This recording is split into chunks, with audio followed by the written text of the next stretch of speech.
शाह अब्दुल लतीफ़ भिटाई जो सुर कल्याण मंझ समायल फ़िक्र। डॉक्टर नबी बख्श बलोच पंहिंजे तरतीब ॾिनल रिसाले में सुर कल्याण बाबति लिखे थो त शाह जे फ़िक्र जी अज़मत ऐं ओज जे लिहाज़ सां सुर कल्याण निहायत ई ॻरो ॻोढ़ो सुर आहे।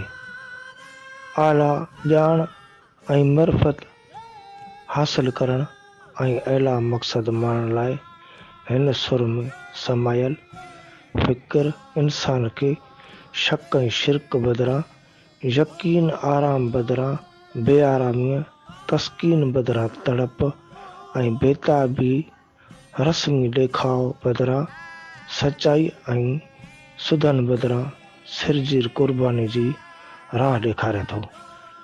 हिन सुर में तौहीद ऐं रिसाला जे हवाले सां इंसान जे अक़ीदे जी सफ़ाई ऐं काइनात जे वहदत जे राज़ समायल आहे।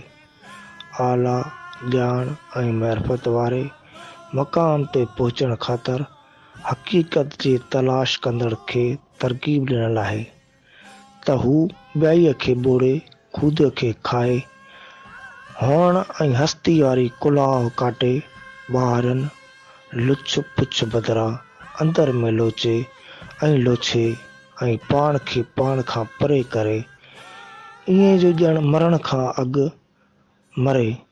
इश्क जी आज़माइश महबूब जी बेपरवाही कानी ऐं कोस खूरी ऐं भाह जो ज़िक्र आहे। महबूब जो कुहण ऐं इश्क जे कुसण जो बयान आहे। इश्क आसान नाहे पर सूर्य जे सिज ते आहे। इश्क जी वारदात ज़रबन ऐं ज़ख्मन वारी आहे। इश्क जी आज़माइश में कामयाबी लाइ सचे आशिक़ खे महबूब आॾो कुसी क़ुर्बान थियण ऐं सुरहो थी सूर्य ते चढ़णो आहे।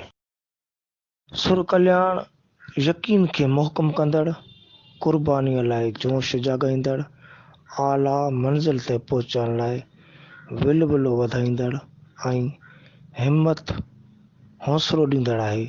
हीउ सुर ख़ासि करे हक़ ऐं हक़ीक़त जे ॻोल्हींदड़ खे लोॾींदड़ ऐं लर्ज़ाईंदड़ आहे। संदसि सुख ऐं आराम विञाईंदड़ आहे। खेसि अला मरफ़त वारे मक़ाम लाइ उभारींदड़ ऐं उथारींदड़ आहे।